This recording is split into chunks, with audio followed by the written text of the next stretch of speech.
Hello and welcome to today's episode of Knobi Cooks. Today I have another iconic dish for you, but with some minor tasty changes. I present to you cauliflower mac and cheese, a casserole with cauliflower, noodles and the creamiest bechamel cheese sauce out there.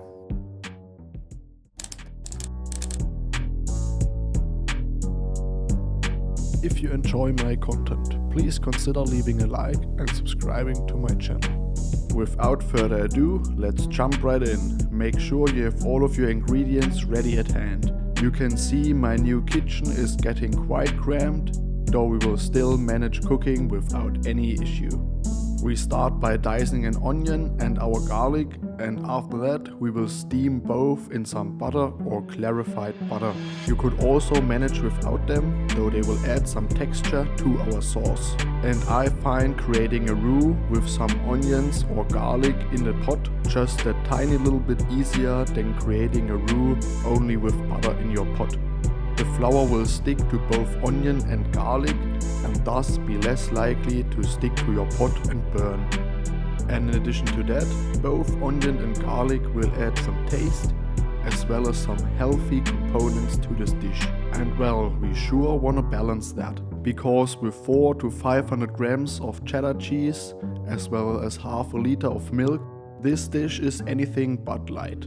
But that's of course where the creaminess comes from, so we can't manage without them. Next we will cut our cauliflower buds into smaller pieces and then already put them into our casserole dish. I am using frozen cauliflower here, though you can use fresh one if you like to.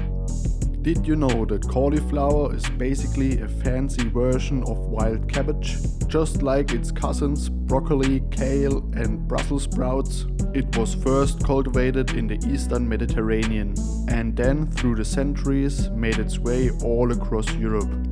And on a per gram basis, it actually has more vitamin C than oranges. Just crazy.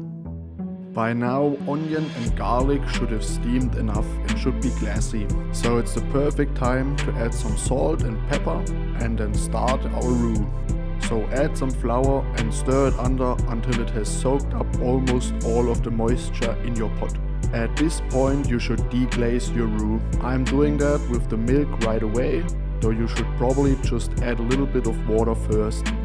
Nevertheless, once the milk is in there, stir everything thoroughly until it's all back up to heat. Some additional words on the cauliflower. It is a great addition to this recipe because it adds some vitamins and nutrients, but it also makes some space between the noodles and the creamy cheese sauce. Thus you will receive a lighter mac and cheese than without cauliflower. Did you know the first mentionings of mac and cheese date back to 14th century Italy? And then, way before it made its way across the Atlantic to the US, it was actually popularized in England as macaroni with parmesan. So this quote-unquote modern dish from the US actually dates back way farther than you think. I totally forgot to mention you should have set up your noodle water already, because mine is now ready for cooking noodles. Sadly, I didn't get my hands on original macaroni for this video. However, any small tube-like noodle will do for this dish. So put your noodles into the water and then cook them al dente, or maybe just a tiny bit harder than al dente. Before adding the cheese to our milk sauce base, we will first season it. So add the herbs and spices, that is thyme, parsley and nutmeg, into your sauce. And to add a tiny German touch to this dish, we will also add some mustard.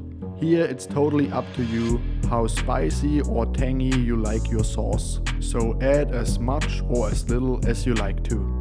Anyway, back to macaroni and cheese storytelling.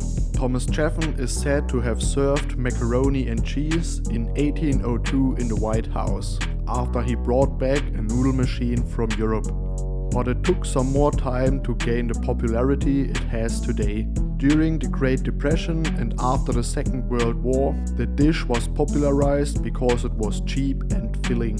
And then Kraft launched the first boxed version by 1937. Well, and I guess the rest is food history. But as you can see, some minor changes to an iconic dish can result in a completely new experience. So never shy back from cooking experiments. And now the moment of truth has come. We will now add our cheddar into the sauce. Some say you should not use pre-shredded cheddar, while others say you should also use light or white cheddar. And I say don't listen to those people, just go with the flow. So stir in the cheddar bit by bit, but leave some for scalloping the casserole afterwards. Once your noodles are done cooking, add some of the noodle water into your sauce and then drain off the rest of it. After that, simply add all of the noodles into your casserole dish and mix them with your cauliflower.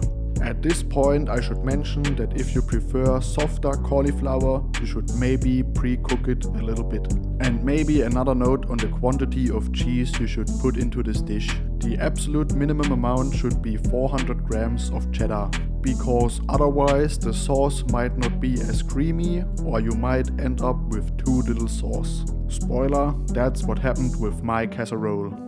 Anyhow, once all of the cheddar except the one for scalloping the casserole has been stirred into your sauce, you can now pour the sauce over noodles and cauliflower and then mix everything thoroughly. If at this stage you notice that you have made too little sauce, then maybe add some additional water and spices into the casserole and stir everything thoroughly again. Another quick side note, there seems to be the grand question of whether to bake or not to bake macaroni with cheese. Here I say what I always say, do as you like. If you do not like scalloped mac and cheese, then don't bake it. If you like scalloped mac and cheese, then bake it. It's that easy. Anyhow, we will now top everything off with breadcrumbs and cheddar cheese. And you should also add some flakes of butter on top to make those breadcrumbs extra crispy, which yikes, I sadly forgot during the making of this video. I hope you can forgive me that. One final step remains. We will now bake our mac and cheese. Set your oven to 200 degrees Celsius or 392 degrees Fahrenheit, top and bottom heat. Put the mac and cheese in there and then bake them for about 10 to 15 minutes.